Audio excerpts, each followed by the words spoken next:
Well, good morning, everybody. I wanted to spend just a moment this morning kind of walking through some bigger questions I've had about what's been up with this pattern and where it's going. And we're going to start actually over in the Mediterranean.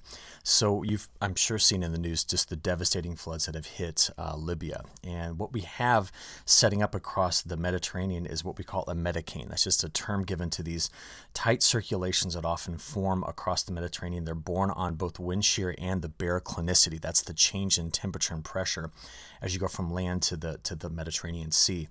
This was also part of a storm system that delivered a bunch of heavy rain to Greece. It was all kind of the same setup that delivered this, but what you're watching here is some satellite data just showing that tight circulation rolling to the south and southeast and going right over the top of Libya. And the flooding there has been absolutely devastating. Now, I've seen a terrible amount, that's honestly the right descriptor, of bad videos of old flood events that have been posted all over social media about this. Just be careful what you're consuming when you look at it. But the reality is that this large city in the north of Libya that was hit by this, the death tolls could top 10,000 and possibly more as we go through time. Due to the flooding. So this was flooding in a desert, and whenever that happens, you just get massive rushes of water, and oftentimes containment systems are inadequate to handle it. So you've been watching some satellite data. I want to show you a different set of satellite data. Now, what you've got is a very narrow strip, and the town we're looking at here is Derna. That's the town that, or Darna, I think is how you say it, that's had so much of the devastating flooding. But this satellite, it's just a narrow strip because it's in low Earth orbit. It's in a polar low Earth orbit, and it's giving us a very high resolution view of things. So I'm going to zoom in very slowly here, and you're looking at the desert. This is it. There's higher elevation right in through this area that kind of feeds into these big cities here along the Gulf Coast, or excuse me, along the Mediterranean coast. What I would like to do is, this was actually an image taken back on the 7th of September, and I'm going to show you what things look like here on the 12th. Now, all of this is a falsely colored image showing you floodwater. So the desert has been flooded. These rivers which lay dormant and dry for sometimes centuries are now full of water. And so that's what happened. The water gathered here in the high elevation comes rushing down, and now there's all these massive lakes that are out in Libya as all that floodwater has to go somewhere. So there'll be probably a huge desert bloom because of this.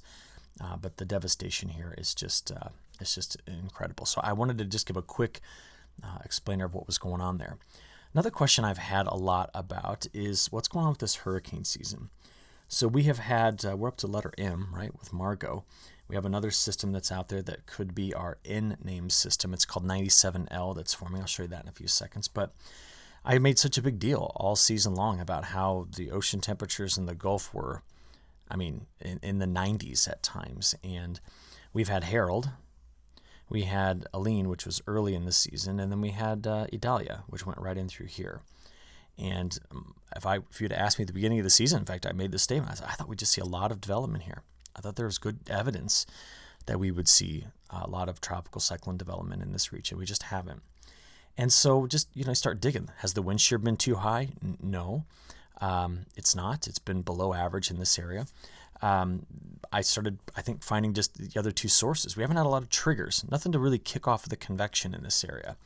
Now remember, sometimes that convection comes off of Central America into the Bay of Campeche, so it maybe comes off of the Yucatan here, or sometimes it comes out of the Caribbean gyre, which is down here, and then develops into this area, like Idalia did. But we've really not had, storm systems doing that. And I think part of it was because, for you down south, this is not a distant memory, but so much of summer south of that line was just record hot. I mean, for us this morning in the Midwest where I live, dealing with a frost in Wisconsin, we're sitting here not thinking about the heat that was endured. But down here across the south, it was incredibly hot. And this is what's important about that. Anytime a front came throughout the month of August and even early September, not now, but early September, never got through this. And why I say that is because fronts that can make it all the way to the Gulf and stall out like this often serve as the initial boundary on which tropical convection forms.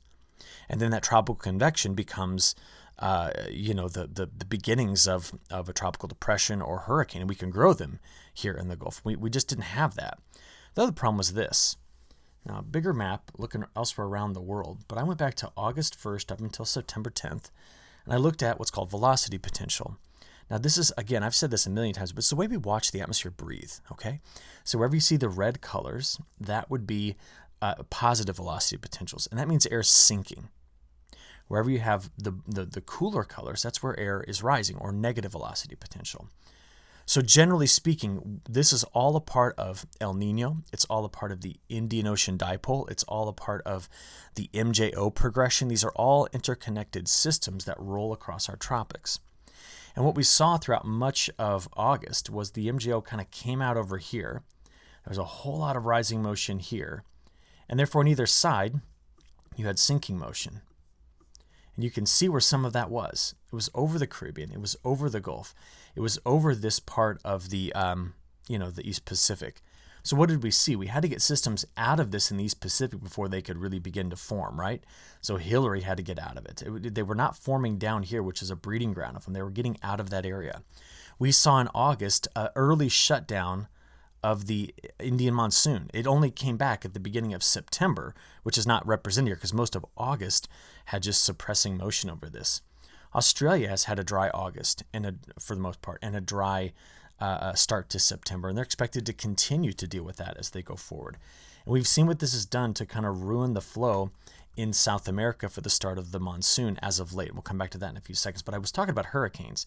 I just want to show you that over the next 10 days, the newest model forecasts continue to produce systems out here in the Atlantic, which makes the turn, and not in the Gulf of Mexico. But I do want you to notice this.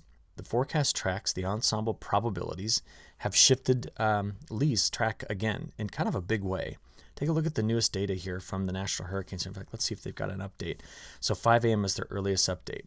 And while they're expecting this to maintain hurricane status through Saturday, the newest track you now see is taking this closer to Nova Scotia than it did to Maine. I mean, it wasn't just a day and a half or 2 days ago that we had concern that some of this could get out there to Cape Cod. Yeah, but now you see that the hurricane track, which is being pulled more into the mid-level wind stream here, has a better chance of going farther and farther to the east. So to show you those latest ensemble tracks, here we go. This is just playing forward with the GFS, the EPS, the UK Met Office data, and the CMC from Canada. And again, we just see much better model agreement here on this system getting pulled into those jet stream level winds, ripped apart and slowed down, extratropical in its characteristics, which means the interior of the hurricane, instead of being fueled with heat, begins to fill in as a cold center. And what we have here is that transition will likely still bring some very strong winds in this area, but the probabilities are getting lowered every day for along the coast here. So we still have a tropical storm watch out for this area, but I anticipated a hurricane watch just as early as yesterday. But the newest tracks are giving us some better ideas on where this is going to go. Now, what are we expecting in terms of different aspects of this? Let's talk about the winds first. So if we just play this through Sunday, which will be after landfall, we're kind of getting the cumulative wind gusts. We will still see 30 to 50 mile an hour wind gusts in Maine and in New Hampshire and Boston, getting into parts of Rhode Island, probably still be in the 30 mile an hour range.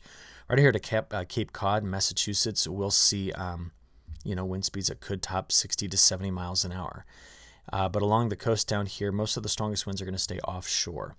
But Lee will rapidly, fall off in its intensity here as it approaches farther and farther to the north.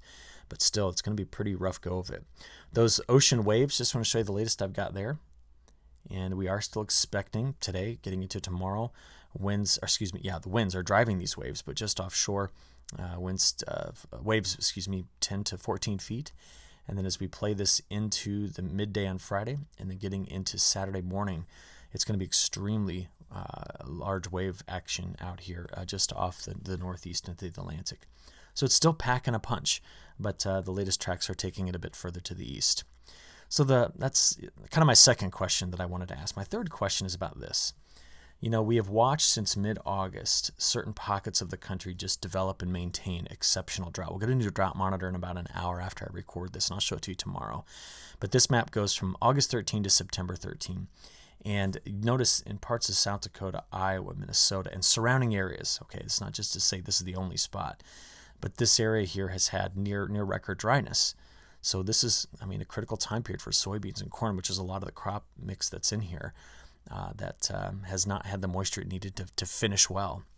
Down south, we monitored a drought that doesn't just go over the last month, but over the last 3 months.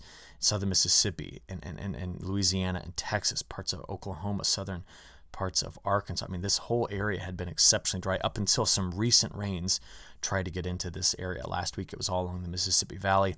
This week, it's been coming into the southern plains right into this area. Okay, the point here is that I was looking at this and just thinking about its significance. Why is it there? And what can we learn about historical weather patterns that can probably help us understand this a bit better? It's because ultimately the thing I keep coming back to is the Big River. It's now 10.16 feet below low stage. We're right over here. That is almost matching the level that it was at in late October of last year. And so therefore, if moisture doesn't get into this soon, we're gonna be in trouble. Now, the reason I bring this up as my kind of third question is, well, what happened last year? Now, this is the height pattern from a year ago, from September 20th to October 20th, my goodness. And that 1 month time frame is when we saw the Mississippi just lose everything. And what caused it was this large ridge in the Aleutian Islands, deeper trough that kind of went into the Gulf of Alaska but pushed toward Hawaii. And then we just got everything stuck into a big ridge right here. Now, that ridge was the key. Because what it did, even though there was a trough running up here in the east, low pressure, on the back side of this in fall, as we draw a northwest flow, that is dry air. It doesn't have the short waves in it that summer brings to give us storms. So what this does is northwest flow is only good for storms in summer. In fall, in spring, in winter, it's dry, and in winter, it's cold. And this is what just drove in extremely dry air, opening wide harvest windows, but depleting the moisture in the Mississippi Basin. So that's what happened. Now, let me show you the flip of this. It may feel like forever ago, but in 2018, we didn't have this. We had this big ridge that sat in the Gulf of Alaska. The flow came down, met up with a subtropical piece, and then all of that had to go over a large ridge of high pressure that sat in the southeast.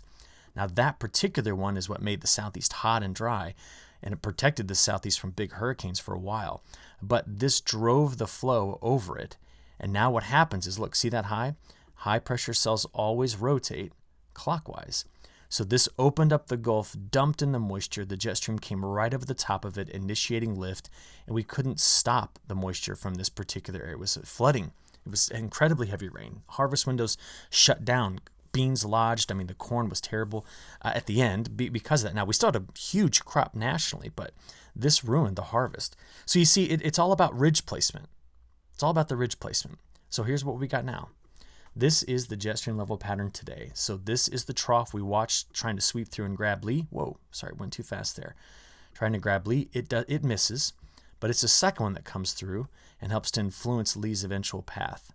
So that's it. So these are the two waves of cooler air coming through the Midwest, and this is Lee. Now, what I'm watching is out here. I'm watching where the ridges are. I'm watching where the troughs are off the coast. Because as we play this forward into the weekend, and then it's next Monday and Tuesday, we start to see a pattern developing here on September 20th. So this would be the start time for the previous two maps. That doesn't look anything like 2018. Doesn't look anything like 2022. We've got things that are much more open. They're less blocked. They're more flowing. And I think we can give a lot of that credit to El Nino and the development of a subtropical jet, which will be south of these two troughs. Highly amplified polar jets still coming in here. And we'll see what this does in terms of precipitation. But overall, this pattern begs more for getting things going again than blocking them up. Now, is there a sense of a ridge here and a trough there?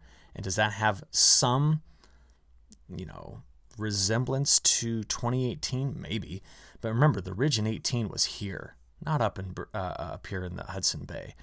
And that trough that dove in, it didn't have a strong subtropical component like we're going to see this year. So what I'm trying to say is, as we go into this critical time period of September 20 to October 20, which much of the mid part of the country is either planting wheat or they're going to be harvesting corn, soybeans. That's a big area in the middle of the country here. We're just got to watch this pattern. Because right now it's doing this. That's your next 7 days according to the WPC. Now, a big section of the Ohio, Mississippi Valley, Great Lakes, New England, dry except for where Lee's coming in. But we have this system next week that could possibly deliver some heavy rain into this area.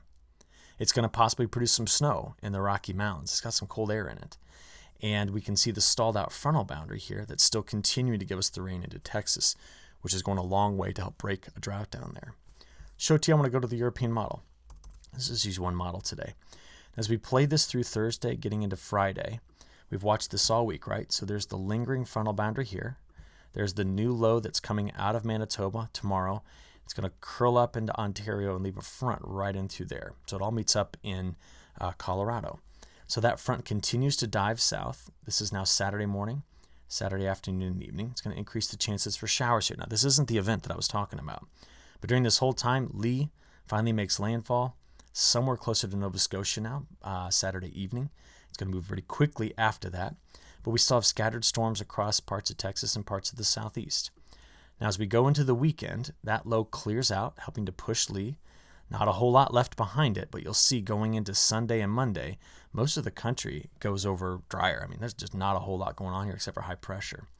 All right, next week, this is Tuesday into Wednesday. Start to see the storms firing up here. This gives me a clue that there is some moisture return on the backside of this high. We then have the subtropical jet coming in by next Thursday, and we're going to watch this system. Now, here's the big difference between what I've shared with you all week. The timing of the system is not yet set. Models keep putting it out there, but here we are on Friday seeing it blow up, whereas in yesterday's forecast and the day before, kind of thought it'd be closer to Wednesday, Thursday. Now it's out here, Thursday, Friday. But as this system emerges, it's going to be a big one, and it could potentially produce some heavy rains and some strong winds, and it's got some fall look to it. While that's all happening, the potential next tropical system is out here, but there is not right yet a threat of this one hitting the United States. I think the flow is too great across the U.S. to get a system that comes in from the east to hit the United States. It's got to have perfect timing far away from our fronts in the Midwest and the east to make that happen. So that's just some evidence I have now. If that changes, I will let you know, of course. That's why I do these videos every morning. But that's what I've got for the latest info here. Now, what that does is that takes this probability map, which is this is the next 7 days, best chance of getting over an inch of rain is color-coded here. And then watch as I add in day 7 through day 10. That's through day 10. And we've really seen the increase in this area with that new system showing up late next week. Now, until then, there's not a whole lot going on in the Midwest. There's not a whole lot going on east, and we're not expecting moisture in the west because of the way the flow is split between a subtropical piece and a polar piece. But we'll just watch for that system to be showing up there because it's in the long-range models for week 2. Let's show you that here. Let's go. By the way, I left this on the snow maps. There's the European model putting down some snow. It's even in the GFS as well for week 2. But we're looking at this. So now notice the major increase there. And that's been a part of my overall forecasting thought process is that we were expecting later in September, then into October, to get more active in here and not be like last year, which got drier during those months. So I guess the story is, could we be watching at another 10 days of the Mississippi losing ground and then start to see better chances of it building it? That I think is the case. All right, let's go have a look at some satellite data here. I just want to show you this morning where Lee is. There it is. Sun's rising across the east part of the United States. But just take you back to yesterday. We had a front that kind of cleared through here. It was kind of interesting. There were some water spouts on Lake Michigan. Some of that afternoon convection really took off there. But this clearer air that came through here is what really helped drop these temperatures off kind of in a big way. A lot of scattered convection. Some storms up here produced some hail, some heavy rains across the south. You look back over the last 24 hours, this is what your total precip looks like. But I did want to share with you what it looks like, sorry about that, when you look at the last 7 days. Now this map, I've put a mask on it, so you only see values over 0.5 inches. So we're just trying to identify those areas that got some really, really heavy rains. So far, the biggest miss for me has been this corridor right in through here and also in this part of Texas. These are two areas where the storms just have not yet plowed through. I'm talking about the Dallas-Fort Worth area, or I'm talking about, excuse me, talking about this area up here in, the Panhandle. I expected better filling in of the rain here. There's been some spots that have been missed. What we have had behind the front that dipped through here is some pretty chilly air. We still have a frost risk out for these areas, but take a look at how much more this is expanded in the west as those troughs start to arrive. Now, this is all at high elevation, but still, this is what's going to be supportive of some of that snow. But early this morning, this was the 6:08 a.m. surface temperature maps when I was recording, And you can see a lot of this down there below 30 degrees. So we had a frost in Minnesota and parts of central Wisconsin and parts of the lower peninsula of Michigan as well. Okay, so where are these temperatures going? Well, here's today's highs. Now watch the warm up that's going to happen here. So 30 to 40 degree swing in temperatures possible from this morning's lows to this afternoon's highs. Cool air exits east. We're going to watch Friday into Saturday, a bit of a warm-up happening here, back into the 70s, maybe cracking 80. Cooler air in the plains, but watch the heat come into the northwest as the ridge briefly amplifies there. That's Sunday. Again, we kind of talked about this all week, but 90s in eastern Montana, 80s in Texas, just kind of a flip-flop of the pattern from this year. This is Monday getting into Tuesday. Remember, the troughs are coming in, so this whole pattern's open and moving, not blocked. And so there's just going to be waves of warmth followed by waves of cooler weather. And to be honest with you, that's exactly what you want. Blocked weather patterns cause problems. They make people go into drought, and they make people go into flooding. So I like it. The atmosphere's been taking its fiber, and things are moving. It's kind of nice to see that. If it gets blocked up, I will be sure to let you know. But overall, look at this temperature pattern over the next 15 days. So the cool leaves and the warm comes in, the cool returns, and the warm will follow it. And so we're going to see that fluctuation happening on about a week and a half time scale, which is overall encouraging to see this fluctuation happening later in the season. All right, I got a couple things I want to bring up to your attention, bigger picture. Top thing that I'll be watching going into fall is this, the subtropical jet. It is more energetic this year than we've seen it in the past. I think it's going to influence our flow pattern in a major way across the whole of the United States. The subtropical jet, is a drought reducer. We want it. Bring it on, especially after we get the crops out to start to relieve some of the drought pressure we have across the country. Next, I want to give you just a quick international perspective on temperatures. We have some pretty big heat going through parts of Europe. There's been a lot of thunderstorm activity throughout Europe. The heat extends throughout big sections of Russia as well. You notice that elsewhere around the world. Take a look at the heat that's coming in Australia. So they're coming out of winter, heading into spring here. And they've got a pretty substantial heat wave that's rolling through that needs to be observed pretty carefully because they've been quite dry. If we flip this over to a map on precipitation, again, we've had pretty stormy conditions throughout Europe, but we're seeing drier conditions kind of settle in overall, especially in the Russian wheat belt here. And as I mentioned, even though India had a drier finish in August to its monsoon, now it's wet. It's made a flip. Remember, the whole pattern has shifted and changed as we talked about. Australia overall has got a drier outlook, but much of Asia, much of China getting into Southeast Asia has got a wetter bias. Same thing for much of like the Philippines, Indonesia, this entire island archipelago here looking very, very wet. Now, that brings me to South America, and we continue to see the flood risk down here in Rio Grande do Sul, Uruguay, but it is drier on both sides. As we talked about yesterday, we're still pulling air from here, which is out of the dry subtropics. When it begins to pull from there, the monsoon will come on. And we don't see this happening in the next 10 days. So planting can start tomorrow. Is today the 14th? Yeah, tomorrow.